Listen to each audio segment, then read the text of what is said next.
Hi everyone, ಈ ವಿಡಿಯೋದಲ್ಲಿ ನೋಡ್ರಿ ತುಂಬಾ ಇಂಪಾರ್ಟೆಂಟ್ ಹರಪ್ಪ ನಿವೇಶನಗಳ ಬಗ್ಗೆ ಮತ್ತು ಅದಕ್ಕೆ ನೆನಪಿಡಬೇಕಾಗಿರೋ ಅಂಶಗಳ ಬಗ್ಗೆ ಡಿಸ್ಕಷನ್ ಮಾಡೋಣ. ಕೆಇಎದವರು ರಿಪೀಟ್ ಆಗಿ ಯಾವ ಟಾಪಿಕ್ ಮೇಲೆ ಕ್ವಶನ್ಸ್ ಗಳನ್ನ ಕೇಳ್ತಾರೆ ಆ ಟಾಪಿಕ್ ಗಳನ್ನ ಮಾತ್ರ ಡಿಸ್ಕಷನ್ ಮಾಡತ್ತೀನಿ.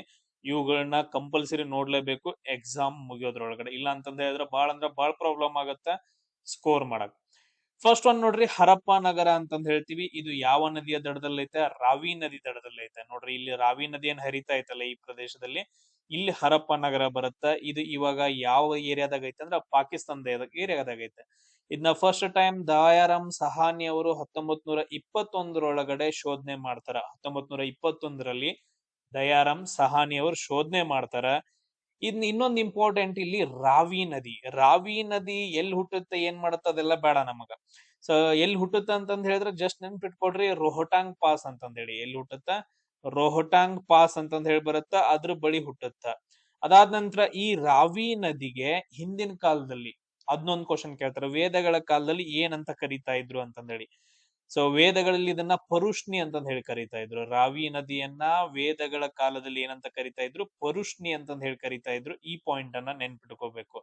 ಇದಾದ ನಂತರ ನೆಕ್ಸ್ಟ್, ರಾವಿ ನದಿಯು ಪಾಕಿಸ್ತಾನದಲ್ಲಿ ಯಾವ ನದಿಯನ್ನ ಹೋಗಿ ಸೇರುತ್ತೆ? ಚಿನಾಬ್ ನದಿಯನ್ನ ಹೋಗಿ ಸೇರುತ್ತೆ.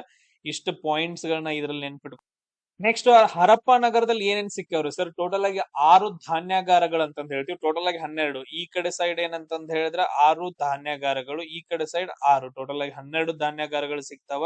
ಎಲ್ಲಿ? ಹರಪ್ಪ ನಗರ. ಧಾನ್ಯಾಗಾರಗಳು ಅಂತಂದ್ ಹೇಳಿದ್ರೆ ಸ್ಟೋರೇಜ್ ಗೋಡಾವನ್ ಅಂತಂದ್ ಹೇಳ್ತೀವಲ್ಲ ನಾವು, ಸೊ ಅದಕ್ಕೆ ಧಾನ್ಯಾಗಾರಗಳು ಅಂತಂದ್ ಹೇಳ್ತೀವಿ. ಆಮೇಲೆ ಕೆಂಪು ಮರಳು ಕಲ್ಲಿನ ಪುರುಷನ ದೇಹದ ಭಾಗ ಅರ್ಧ ಅಷ್ಟ. ಕೆಂಪು ಮರಳು ಕಲ್ಲಿನ ಪುರುಷನ ದೇಹದ ಭಾಗ. ಆಮೇಲೆ R37 ಅಂತಂದ್ ಹೇಳಿ, R37 ಅನ್ನೋ ಒಂದು ಶವಪೆಟ್ಟಿಗೆ, ಜಸ್ಟ್ ಶವಪೆಟ್ಟಿಗೆ ಅಂತ ನೆನ್ಪಿಟ್ಕೊಳ್ರಿ. ಇವು ಎರಡು ಬಹಳ ಇಂಪಾರ್ಟೆಂಟ್, ಶವಪೆಟ್ಟಿಗೆ ಮತ್ತು 6 ಧಾನ್ಯಾಗಾರಗಳು ಅಂತಂದ್ ಹೇಳಿ, ಎಲ್ಲಿ? ಹರಪ್ಪ ನಗರದೊಳಗಡೆ. ಇದಾದ ನಂತರ ನೆಕ್ಸ್ಟ್ ಬರೋದು ಯಾವ್ದಂದ್ರ ಮೊಹೆಂಜದಾರೋ ಅಂತಂದ್ ಹೇಳ್ತೀವಿ.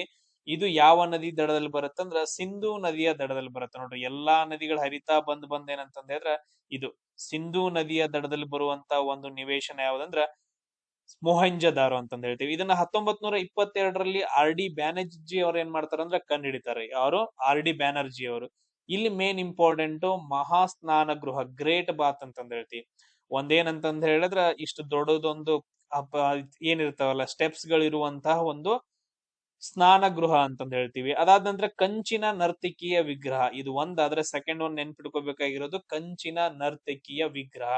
ಆಮೇಲೆ ನೆಕ್ಸ್ಟ್ ಗಡ್ಡವಿರುವ ಪುರೋಹಿತನ ವಿಗ್ರಹ. ಈಗ ನಂತರ ಏನಂತಂದ ಹೇಳಿದ್ರೆ ಗಡ್ಡ ಇರುವಂತಹ ಒಬ್ಬ ಪುರೋಹಿತನ ವಿಗ್ರಹ ಸಿಗುತ್ತಾ. ಆಮೇಲೆ ನೆಕ್ಸ್ಟ್ ಪಶುಪತಿ ಅಂತಂದ್ ಹೇಳಿದ್ರೆ ಶಿವ ಅಂತಂದ್ ಹೇಳ್ತೀವಿ. ಶಿವ, ಈಶ್ವರ, ಮಹಾದೇವ ಇವರನ್ನ ಮೊದಲು ಏನಂತ ಕರಿತಾ ಇದ್ರು? ಪಶುಪತಿ ಅಂತ ಕರಿತಾ ಇದ್ರು. ಆ ಪಶುಪತಿಯ ಮುದ್ರೆ ಎಲ್ಲಿ ಸಿಗುತ್ತಾ? ಮೊಹೆಂಜದಾರೋದೊಳಗಡೆ ಸಿಗುತ್ತ. ಇದಾದ ನಂತರ ನೆಕ್ಸ್ಟ್ ಲೋತಾಲ್ ನಗರ ಅಂತಂದ್ ಹೇಳ್ತೀವಿ. ಯಾವ ಪ್ರದೇಶದಲ್ಲಿ ಬರುತ್ತೆ? ಇಲ್ಲಿ ನೋಡ್ರಿ, ಈ ಪ್ರದೇಶದಲ್ಲಿ ಬರುತ್ತೆ ಲೋತಾಲ್ ನಗರ.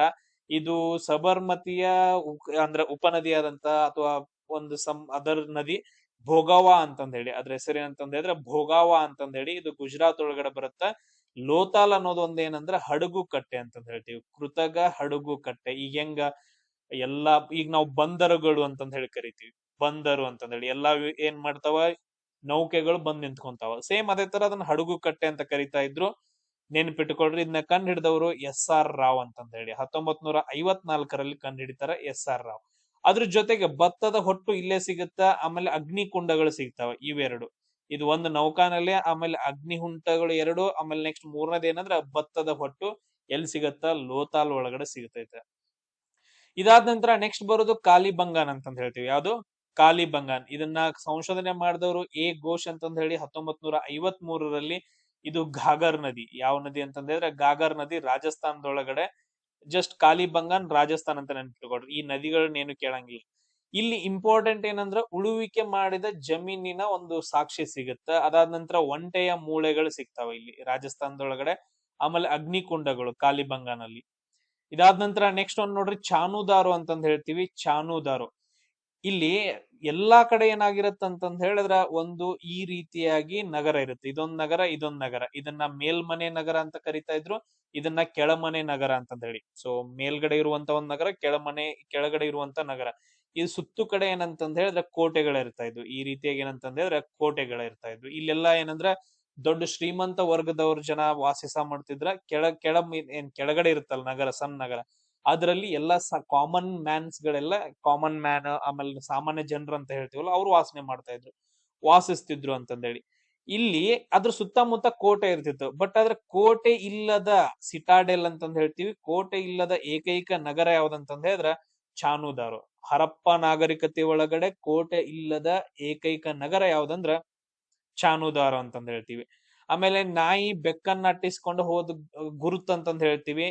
ಅಷ್ಟೆಂದೆಲ್ಲ ಇವ್ ನೆನ್ಪಿಟ್ಕೊಳಕ್ ಹೋಗ್ಬೇಡ್ರಿ, ಇದನ್ನಷ್ಟೇ. ಇದನ್ನ ಕಂಡಿಡಿದವರು NG ಮಜುಮ್ದಾರ್ ಅಂತಂದೇಳಿ 1931ರಲ್ಲಿ NG ಮಜುಮ್ದಾರ್ ಅವರು ಕಂಡುಹಿಡಿದ್ದಾರೆ ಚಾನುಧಾರು ಅಂತಂದ್ ಹೇಳಿ. ಚಾನುಧಾರು. ಇದಾದ ನಂತರ ನೆಕ್ಸ್ಟ್ ಬರೋದು ಯಾವ್ದಂದ್ರ ಧೋಲ್ವೀರ ಅಂತಂದ್ ಹೇಳ್ತೀವಿ. ಯಾವ್ದಂತಂದ್ ಹೇಳಿದ್ರ ಧೋಲ್ವೀರ ಅಂತಂದ್ ಹೇಳ್ತೀವಿ. ನೆನ್ಪಿಟ್ಕೊಳ್ರಿ, ಧೋಲ್ವೀರ. ಇದು ಲೂನಿ ನದಿ ದಡದಲ್ಲಿ ಬರುತ್ತೆ. ಸೊ ಎಲ್ಲಿ ಬರುತ್ತಂದ್ರ ಲೂನಿ ನದಿ ದಡದಲ್ಲಿ, ಈ ಕಡೆ ಸೈಡ್ ಬರ್ತೈತಿ. ಸೊ ರಾಜಸ್ಥಾನದಿಂದ ಒಂದ್ ನದಿ ಹರ್ಕೊಂಡ್ ಬರುತ್ತೆ, ಲೂನಿ ನದಿ ಅಂತಂದ್ ಹೇಳ್ತೀವಿ. ಅದು ಧೋಲ್ವೀರ ಈ ಪ್ರದೇಶದಲ್ಲಿ ಬರುತ್ತೆ. ಇದನ್ನ ಕಂಡಿಡಿದವ್ರು ಯಾರಂತಂದ್ ಹೇಳಿದ್ರೆ ಬೀಸ್ಟ್ ಮತ್ತು ಜೋಶಿ. ಇವ್ರಿಬ್ರು ಸೇರಿ ಕಂಡಿಡ್ತಾರೆ, ಜೋಶಿ ಮತ್ತು ಬೀಸ್ಟ್, ಧೋಲ್ವೀರ ಅನ್ನೋದನ್ನ. ಇಲ್ಲಿ 3 ಹಂತದ ನಗರದ ವಿಂಗಡಣೆ ಬರುತ್ತೆ. ಎಲ್ಲಾ ಕಡೆ 2 ಹಂತದ ಇತ್ತಂದ್ರ ಇಲ್ಲಿ 3 ಹಂತದ ನಗರದ ವಿಂಗಡಣೆ ಬರುತ್ತೆ. ನಮ್ಗೆ ಅದು ಇಂಪಾರ್ಟೆಂಟ್ ಇಲ್ಲ. ಬೃಹತ್ ನೀರಿನ ಸಂಗ್ರಹಾಗಾರಗಳು, ರೇನ್ ವಾಟರ್ ಹಾರ್ವೆಸ್ಟಿಂಗ್ ಎಲ್ಲಿ ಬರುತ್ತೆ ಅಂತಂದ್ ಹೇಳಿದ್ರೆ, ಅಂದ್ರೆ ಮಳೆ ನೀರಿನ ಕೊಯ್ಲುಗಳು ಅಂತಂದ್ ಹೇಳ್ತೀವಲ್ಲ, ಮಳೆ ನೀರನ್ನ ಸ್ಟೋರ್ ಮಾಡುವಂತ ಥಿಂಗ್ಸ್ ಗಳು ಎಲ್ಲಿ ಕಂಡು ಬರ್ತಾವ ಅಂದ್ರ ಧೋಲ್ವೀರದೊಳಗಡೆ ಕಂಡು ಬರ್ತಾವ. ಇದಾದ ನಂತರ ನೆಕ್ಸ್ಟ್ ಬರೋದು ಯಾವ್ದಂದ್ರ ಬನವಾಲಿ ಅಂತಂದ್ ಹೇಳ್ತೀವಿ. ನೆಕ್ಸ್ಟ್ ಯಾವ್ದಂದ್ರ ಬನವಾಲಿ. ಇದನ್ನ RS ಬೀಸ್ಟ್ ಅವ್ರು ಕಂಡುಹಿಡಿತಾರೆ 1973ರಲ್ಲಿ. ಇಲ್ಲಿ ಮಣ್ಣಿನ ನೇಗಿಲಿನ ಮಾದರಿ ಸಿಗುತ್ತೆ. ಆಮೇಲೆ ಬಾರ್ಲಿ ಬೀಜಗಳು ಸಿಗ್ತಾವ, ಬಾರ್ಲಿ ಬೀಜಗಳು ಮತ್ತು ಮಣ್ಣಿನ ನೇಗಿಲಿನ ಮಾದರಿ. ಇದಾದ ನಂತರ ನೆಕ್ಸ್ಟ್ ರಾಖಿ ಗಡಿ ಅಂತಂದ್ ಹೇಳ್ತೀವಿ. ರಾಖಿ ಗರಿ ಅಥವಾ ರಾಖಿ ಗಡಿ ಅಂತಂದ್ ಹೇಳಿ ಹರಿಯಾಣದೊಳಗಡೆ ಅಮರೇಂದ್ರ ನಾಥ್ ಅನ್ನೋರು ಇದನ್ನ ಡಿಸ್ಕವರಿ ಮಾಡ್ತಾರೆ.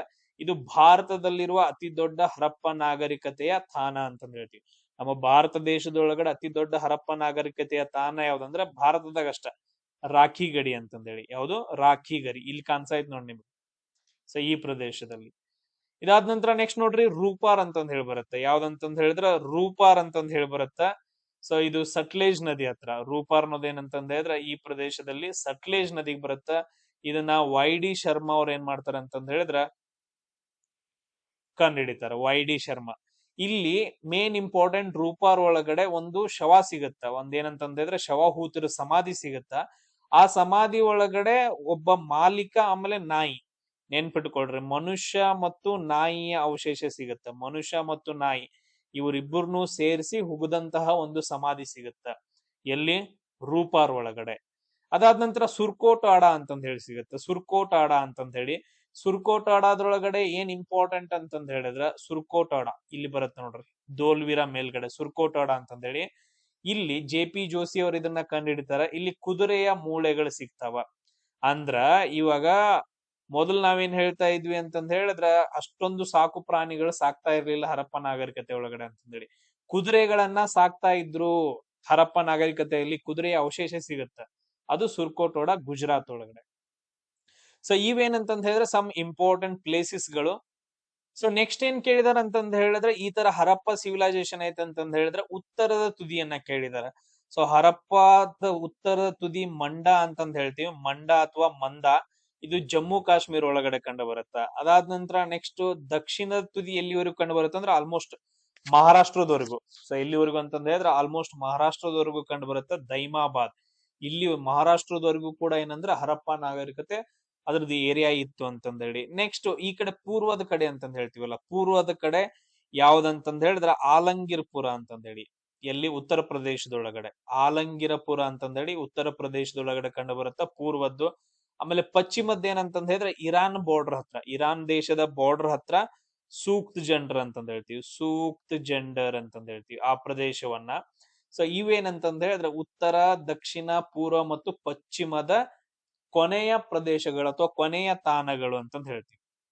ನೆಕ್ಸ್ಟ್ ಇನ್ನೊಂದ್ 2-3 ಪಾಯಿಂಟ್ ಬರ್ತಾವ್ ನೋಡ್ರಿ. ಸೊ ಇಲ್ಲಿ ಹರಪ್ಪ ನಾಗರಿಕತೆ ಒಳಗಡೆ ಏನೇನ್ ಬೆಳಿತಾ ಇದ್ರು ಅಂತಂದ್ ಹೇಳಿ, ಗೋಧಿಯನ್ನ ಬೆಳಿತಾ ಇದ್ರು. ಅದಾದ ನಂತರ ಬಾರ್ಲಿಯನ್ನ ಬೆಳಿತಾ ಇದ್ರು. ಅದ್ರ ಜೊತೆಗೆ ಸಾಸುವೆ ಬಟಾಣಿ ಅಂತಂದ್ ಹೇಳಿ, ಸಾಸುವೆ ಬಟಾಣಿ ಅಂತಂದ್ ಹೇಳಿ ಇದಕ್ಕಿಂತ ಜಾಸ್ತಿ. ಇನ್ನೊಂದು ಬರುತ್ತ ಮೇನ್ ಹತ್ತಿ ಅಂತಂದ ಹೇಳಿ. ಈ ಬೆಳೆಗಳನ್ನ ಹರಪ್ಪ ನಾಗರಿಕತೆ ಒಳಗಡೆ ಬೆಳಿತಾ ಇದ್ರು. ಅದ್ರ ಜೊತೆಗೆ ಇನ್ನೊಂದೇನಂತಂದ್ ಹೇಳಿದ್ರ ಹಂಪ್ಡ್ ಬುಲ್ ಅಂತಂದ್ ಹೇಳಿ ಬರುತ್ತ. ಹಸು, ಎಮ್ಮೆ, ಅದಾದ ನಂತರ ಕುರಿ ಆಗಿರ್ಬಹುದು, ನಾಯಿ ಆಗಿರ್ಬಹುದು, ಕುದುರೆ ಅಂತಂದ್ ಹೇಳಿ ನಮಗ ಇದು ಅವಶೇಷ ಸಿಗುತ್ತ, ಅದು ಆಗಿರ್ಬಹುದು. ಆಮೇಲೆ ನೆಕ್ಸ್ಟ್ ಹಂಪ್ಡ್ ಹಾರ್ಸ್ ಅಂತಂದ್ ಹೇಳಿ ಬರುತ್ತೆ. ಹಂಪ್ಡ್ ಹಂಪ್ಡ್ ಬುಲ್ ಅಂತಂದ್ ಹೇಳಿ ಅಂದ್ರ ಬೆನ್ನಿನ ಗುಳಿ, ಅಂದ್ರ ಗೂನು ಇರುವಂತಹ ಬೆನ್ನಿನ ಗೂಳಿ. ಸೊ ಈ ರೀತಿಯಾಗಿ ದೊಡ್ಡದಾಗಿರುವಂತದ್ದು. ಸೊ ಅದೊಂಥರ ಗೂಳಿ ಕಂಡು ಬರುತ್ತ. ಇವು ಇಂಪಾರ್ಟೆಂಟ್. ಆಮೇಲೆ ಮೆಸಪೊಟೇಮಿಯಾ ನಾಗರಿಕತೆ, ಮೆಸಪೊಟೇಮಿಯಾ ನಾಗರಿಕತೆ ಅಂತಂದ್ ಹೇಳಿ ಬರುತ್ತೆ. ಈ ಮೆಸಪೊಟೇಮಿಯಾ ನಾಗರಿಕತೆಯವರು ಹರಪ್ಪ ನಗರವನ್ನ ಏನಂತ ಕರಿತಾ ಇದ್ರು ಅಂದ್ರ ಮೆಲುಹ ಅಂತ ಕರಿತಾ ಇದ್ರು. ಸೊ ಹರಪ್ಪ ನಾಗರವನ್ನ, ಹರಪ್ಪ ಪ್ರದೇಶವನ್ನ ಮೆಸೊಪೊಟೇಮಿಯಾ ದಾಖಲೆಗಳಲ್ಲಿ ಏನಂತ ಸಿಗುತ್ತಂದ್ರ ಮೆಲುಹ ಅಂತಂದ್ ಹೇಳಿ ಕರಿತಾ ಇದ್ರು. ಆಮೇಲೆ ಇನ್ನೊಂದ್ ನೆನ್ಪಿಟ್ಕೊಳ್ರಿ ಸರ್, ಅಫ್ಘಾನಿಸ್ತಾನದೊಳಗಡೆ ಎಲ್ಲಿ ಅಂತಂದ್ ಹೇಳಿದ್ರೆ ಅಫ್ಘಾನಿಸ್ತಾನದ ಶೋರ್ ಟು ಗೈ ಅಂತಂದ್ ಹೇಳಿ ನೆನ್ಪಿಟ್ಕೊಳ್ರಿ. ಶೋರ್ ಟು ಗೈ ಅಂತಂದ್ ಹೇಳಿ ಈ ಪ್ರದೇಶದಲ್ಲಿ ಹರಪ್ಪ ಜನರು ಕಾಲುವೆಗಳನ್ನ ಯೂಸ್ ಮಾಡ್ತಾ ಇದ್ರು ಅಂತಂದ್ ಹೇಳಿ. ಸೊ ಕಾಲುವೆ ಸಿಕ್ಕೈತೆ, ಯಾವಾಗಿನ ಕಾಲದ ಹರಪ್ಪ ನಗರದ ಕಾಲುವೆ ಸಿಕ್ಕೈತೆ. ಅದು ಎಲ್ಲಿ ಅಂತಂದ್ ಹೇಳಿದ್ರ ಅಫ್ಘಾನಿಸ್ತಾನದ ಶೋರ್ ಟು ಗೈ ಒಳಗಡೆ. ನೆನ್ಪಿಟ್ಕೊಳ್ರಿ ಸರ್, ಮಳೆ ನೀರನ್ನ ಯೂಸ್ ಮಾಡ್ಕೊಂಡು ಜಲಾಶಯಗಳನ್ನ ನಿರ್ಮಾಣ ಮಾಡಿ ನೀರನ್ನ ಸ್ಟೋರ್ ಮಾಡ್ತಾ ಇದ್ರು. ಅದ್ ಎಲ್ಲಿ ಸಿಕ್ಕೈತೆ ಅಂತಂದ್ ಹೇಳಿದ್ರೆ ಧೋಲ್ವೀರಾದೊಳಗಡೆ ಸಿಕ್ಕೈತೆ. ನಾನ್ ನಿಮ್ಗೆ ಆಲ್ರೆಡಿ ಹೇಳಿದೀನಿ. ಸೊ ರೇನ್ ಹಾರ್ವೆಸ್ಟಿಂಗ್ ಮಾಡ್ತಿದ್ರಲ್ಲ, ಅವ್ರ ಏನ್ ಮಾಡ್ತಿದ್ರು ಅಂದ್ರೆ ಜಲಾಶಯಗಳನ್ನ, ಸಣ್ಣ ಸಣ್ಣ ಜಲಾಶಯಗಳನ್ನ ಯೂಸ್ ಮಾಡ್ತಾ ಇದ್ರು. ನೆಕ್ಸ್ಟ್ ಇನ್ನೊಂದ್ 2-3 ವಿಷಯಗಳು ಬರ್ತಾವ ನೋಡ್ರಿ. R.M. ವಿಲ್ಲರ್ ಅಂತಂದ್ ಹೇಳಿ ಬರ್ತಾನ. R.M. ವಿಲ್ಲರ್ ಅಂತಂದ್ ಹೇಳಿ ಬರ್ತಾನ. ಇವನ್ ಏನ್ ಹೇಳ್ತಾನಂದ್ರ, ಸೊ ಈಗ ಹರಪ್ಪ ನಾಗರಿಕತೆ ಹೆಂಗ್ ಅವನತಿ ಹೊಂದಿತ್ತು ಅಂತಂದ್ ಹೇಳಿ, ಹೆಂಗ್ ಅವನತಿ ಹೊಂದಿತ್ತು ಅಂತಂದ್ ಹೇಳಿದ್ರ ಆರ್ಯರ ದಾಳಿ ಮಾಡೋದ್ರಿಂದ, ಆರ್ಯರು ಬಂದು ದಾಳಿ ಮಾಡ್ತಾರ. ಆ ತರ ದಾಳಿ ಮಾಡೋದ್ರಿಂದ ಈ ನಾಗರಿಕತೆ ಸಂಪೂರ್ಣವಾಗಿ ನಾಶ ಆಯ್ತು ಅಂತಂದ್ ಹೇಳಿ ಹೇಳ್ತಾನ. ಯಾರು? R.M. ವಿಲ್ಲರ್. ಇದನ್ನ ಕೇಳ್ತಾರ. ಸೊ ಆರ್ಯರ ದಾಳಿ ಮಾಡೋದ್ರಿಂದ ಹರಪ್ಪ ನಾಗರಿಕತೆ ನಾಶ ಆಯ್ತು ಅಂತಂದ್ ಹೇಳಿ ಯಾರು ಹೇಳಿದ್ರು ಅಂದ್ರ R.M. ವಿಲ್ಲರ್ ಹೇಳ್ತಾನ. ನೆಕ್ಸ್ಟ್ ಇನ್ನೊಬ್ಬನ್ ಬರ್ತಾನ, ಯಾರಂತಂದ್ ಹೇಳಿದ್ರ R.L. ರೈಕ್ಸ್ ಅಂತಂದ್ ಹೇಳಿ. R.L. ರೈಕ್ಸ್ ಅಂತಂದ್ ಹೇಳಿ ಬರ್ತಾನ. ರಾಬರ್ಟ್ ಎಲ್ ರೈಕ್ಸ್ ಅಂತಂದ್ ಹೇಳಿ. ಇವನ್ ಏನ್ ಹೇಳ್ತಾನ ಅಂತಂದ್ ಹೇಳಿದ್ರ ಮೊಹೆಂಜೋದಾರೋ ಈ ನಗರಗಳಿದಾವಲ್ಲ, ಇಂತ ನಗರಗಳೆಲ್ಲ ಹೆಂಗ ನಾಶ ಆಗಿದಾವ ಅಂತಂದ್ ಹೇಳಿದ್ರ ನದಿಯ ಭೀಕರ ಪ್ರವಾಹದಿಂದ ಹರಪ್ಪ ನಾಗರಿಕತೆಯ ತಾಣಗಳು, ಸಿಟಿಗಳೆಲ್ಲ ನಾಶ ಆಗಿದಾವ ಅಂತಂದ್ ಹೇಳಿ, ನದಿಯ ಪ್ರವಾಹಗಳಿಂದ ಅಂತಂದ್ ಹೇಳಿ ಯಾರು ಹೇಳ್ತಾರ? R.L. ರೈಕ್ಸ್ ಹೇಳ್ತಾನ. ನೆಕ್ಸ್ಟ್ ನೋಡ್ರಿ, ಇನ್ನೊಂದು ನಾವು ಆಗ್ಲೇ ಹೇಳಿದ್ವಲ್ಲ ಮೆಸಪೊಟೇಮಿಯಾ ನಾಗರಿಕತೆ ಅಂತಂದ್ ಹೇಳಿ. ಅಂದ್ರ ಮೆಸಪೊಟೇಮಿಯಾ ನಾಗರಿಕತೆ, ಸಿಂಧೂ ನದಿಯ ನಾಗರಿಕತೆ, ಹರಪ್ಪ ನಾಗರಿಕತೆ, ಸಮಕಾಲೀನ ನಾಗರಿಕತೆಗಳಂತ ಬರ್ತಾವಲ್ಲ. ಅದ್ರಲ್ಲಿ ಹರಪ್ಪ ತುಂಬಾ ದೊಡ್ಡದು ಎಲ್ಲದಕ್ಕಿಂತ. ಬಟ್ ಅದ್ರ ಮೆಸಪೊಟೇಮಿಯಾ ನಾಗರಿಕತೆ ಏನಂದ್ರ 2 ನದಿಗಳ ನಡುವಿನ ನಾಗರಿಕತೆ ಅಂತ ಕರೀತಾರ. ಒಂದ್ ಯಾವ್ದಂತಂದ್ ಹೇಳಿದ್ರ ಟೈಗ್ರಿಸ್ ನದಿ, ಇನ್ನೊಂದ್ ಯಾವ್ದಂತಂದ್ ಹೇಳಿದ್ರ ಯೂಪ್ರಟಿಸ್ ನದಿ ಅಂತಂದ್ ಹೇಳಿ. ಒಂದ್ ಯಾವ್ದು ಟೈಗ್ರಿಸ್ ನದಿ, ಇನ್ನೊಂದ್ ಯಾವ್ದಂದ್ರ ಯೂಪ್ರಟಿಸ್ ನದಿ ಅಂತಂದ್ ಹೇಳ್ತೀವಿ. ಸೇಮ್ ಅದೇ ತರ ಇನ್ನೊಂದು ಬರುತ್ತಾ ಸರ್, ಈಜಿಪ್ಟ್ ನಾಗರಿಕತೆ ಅಂತಂದ್ ಹೇಳಿ. ಯಾವ್ದು? ಈಜಿಪ್ಟ್ ನಾಗರಿಕತೆ. ಈ ಈಜಿಪ್ಟ್ ನಾಗರಿಕತೆ ಯಾವ ನದಿಯಿಂದ ಬರುತ್ತಾ ಸರ್? ಈ ತರ ನೈಲ್ ನದಿ ಹರಿಯುತ್ತೆ. ನೈಲ್ ನದಿಯ ದಡದಲ್ಲಿ ಕಂಡು ಬಂದಂತ ಒಂದು ನಾಗರಿಕತೆ, ಅದನ್ನ ನಾವು ಈಜಿಪ್ಟ್ ನಾಗರಿಕತೆ ಅಂತಂದ್ ಹೇಳ್ತೀವಿ. ಸೇಮ್ ಅದೇ ತರ ಚೀನಾ ನಾಗರಿಕತೆ ಅಂತಂದ್ ಹೇಳಿ ಬರುತ್ತ. ಚೀನಾ ನಾಗರಿಕತೆ ಬಸ್ಟ್ ಅಷ್ಟೊಂದೇನ್ ಇಂಪಾರ್ಟೆಂಟ್ ಅಲ್ಲ. ಚೀನಾ ನಾಗರಿಕತೆ ಕೇಳಿದ್ರು ಅಂತಂದ್ ಹೇಳಿದ್ರೆ ನೆನ್ಪಿಟ್ಕೊಳ್ರಿ, ಹುವಾಂಗ್ ಹೋ ಅಂತಂದ್ ಹೇಳಿ ಒಂದು ನದಿ. ಹುವಾಂಗ್ ಹೋ ನದಿಯ ದಡದಲ್ಲಿ ಬೆಳೆದಂತ ನಾಗರಿಕತೆ. ಈ ಹುವಾಂಗ್ ಹೋ ನದಿಯನ್ನ ನಾವು ಹಳದಿ ನದಿ ಅಂತಾನು ಕೂಡ ಕರಿತೀವಿ. ಏನಂತ ಕರಿತೀವಿ? ಹಳದಿ ನದಿ ಅಂತಾನು ಕೂಡ ಕರಿತೀವಿ. ಆಮೇಲೆ ಇನ್ನೊಂದು ಕ್ವಶನ್ ಅನ್ನ ಕೇಳ್ತಾರೆ ಸರ್, ಹರಪ್ಪ ನಾಗರಿಕತೆ ಒಳಗಡೆ ಬ್ರಿಕ್ಸ್ ಸಿಕ್ಕವ್ರಿ, ಇಟ್ಟಿಗೆಗಳು ಸಿಕ್ಕಿದಾವ, ಬ್ರಿಕ್ಸ್. ಅವು ಯಾವ ಅಳತೆದಾಗ ಇದಾವ ಅಂತಂದ್ ಹೇಳಿ ಕೇಳಿದಾರ. 4:2:1 ಅಳತೆದಲ್ಲಿದಾವ. ಹೆಂಗಂತಂದಿದ್ರೆ ಈ ಕಡೆ 4, ಈ ಕಡೆ 1, ಅದಾದ ನಂತರ ಈ ತರ ನೋಡ್ರಿ, ಈ ತರ ಹಿಂಗಿರ್ತಾವಲ್ಲ ಇಟ್ಟಿಗೆಗಳು, ಈ ತರ ಇಟ್ಟಿಗೆಗಳು ಇರ್ತಾವ. ಇದು 4 ಆಯ್ತು ಅಂತಂದ್ ಹೇಳಿದ್ರ ಇದೇನಂತಂದ್ ಹೇಳಿದ್ರ 2, ಇದೇನಂತಂದ್ ಹೇಳಿದ್ರ 1 ಅಂತಂದ್ ಹೇಳಿ. ಈ ತರ 4:2:1 ಅನುಪಾತದೊಳಗಡೆ ಇಟ್ಟಿಗೆಗಳನ್ನ ರೆಡಿ ಮಾಡ್ತಾ ಇದ್ರು ಅವಾಗಿನ ಕಾಲದಾಗ. ಆಮೇಲೆ ನೆಕ್ಸ್ಟ್ ಇವಾಗೆಲ್ಲ ನಮ್ ಚರಂಡಿ ವ್ಯವಸ್ಥೆ ಎಲ್ಲ ಹೊರಗಡೆ ಇದಾವ. ಬಟ್ ಅದ್ರ ಅಂಡರ್ ಗ್ರೌಂಡ್ ಒಳಗಡೆ ಚರಂಡಿ ವ್ಯವಸ್ಥೆಯನ್ನ ಹೊಂದಿರೋದು. ಅಂತರ್ಜಲ ನೆನ್ಪಿಟ್ಕೊಳ್ರಿ, ಅಂತರ್ಜಲ ಒಳಚರಂಡಿ ವ್ಯವಸ್ಥೆ ಅಂತಂದ್ ಹೇಳಿ. ಅಂತರ್ಜಲ ಒಳಚರಂಡಿ ವ್ಯವಸ್ಥೆಯನ್ನ ಹೊಂದಿರುವಂತ ಏಕೈಕ ನಗರ ಯಾವ್ದಾಗಿತ್ತಂದ್ರ ಹರಪ್ಪ ನಗರ ಆಗಿತ್ತು ಆ ಟೈಮ್ ಒಳಗಡೆ.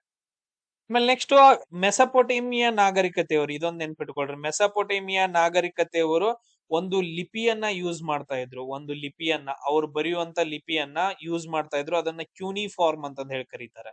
ಏನಂತ ಕರೀತಾರೆ? ಕ್ಯೂನಿಫಾರ್ಮ್ ಅಂತಂದ್ ಹೇಳಿ ಕರೀತಾರೆ. ಆಮೇಲೆ ಈಜಿಪ್ಟ್ ಅವರು ಬಳಸುವಂತಹ ಲಿಪಿಯನ್ನ ಹೈರೋಗ್ಲಿಪಿಕ್ಸ್ ಅಂತ ಕರೀತಾರೆ. ಹೈರೋಗ್ಲಿಫಿಕ್ಸ್ ಅಂತಂದ್ ಹೇಳಿ. ನಮ್ಮವ್ರದ್ದು ಗೊತ್ತಿಲ್ಲ. ಇದು ಹೈರೋಗ್ಲಿಪಿಕ್ಸ್ ಮತ್ತು ಕ್ಯೂನಿಫಾರ್ಮ್ ಅಂತಂದ್ ಹೇಳಿ ಎರಡು ಥಿಂಗ್ಸ್ ಗಳು ಬರ್ತಾವ. ಇವುಗಳನ್ನ ಪ್ರಾಪರ್ ಆಗಿ ನೆನ್ಪಿಟ್ಕೋಬೇಕು. ಸೊ ಇದೇನಂತಂದ್ ಹೇಳಿದ್ರೆ ಇದ್ರೊಳಗಡೆ ನಿಮ್ಗೆ ಇಂಪಾರ್ಟೆಂಟ್ ಪಾಯಿಂಟ್ಸ್ ಗಳು ರಿಪೀಟ್ ಆಗಿ ಬರ್ತಾವ. ನೆಕ್ಸ್ಟ್ ಇಂಪಾರ್ಟೆಂಟ್ ಟಾಪಿಕ್ ಅನ್ನ ನಾನ್ ಹಾಕ್ತೀನಿ. ಎಲ್ರು ಕಮೆಂಟ್ಸ್ ಹಾಕ್ರಿ. ಇಲ್ಲ ಬೇಡ ಅಂತಂದ್ರೆ ಇಲ್ಲಿಗೆ ಸ್ಟಾಪ್ ಮಾಡೋಣ.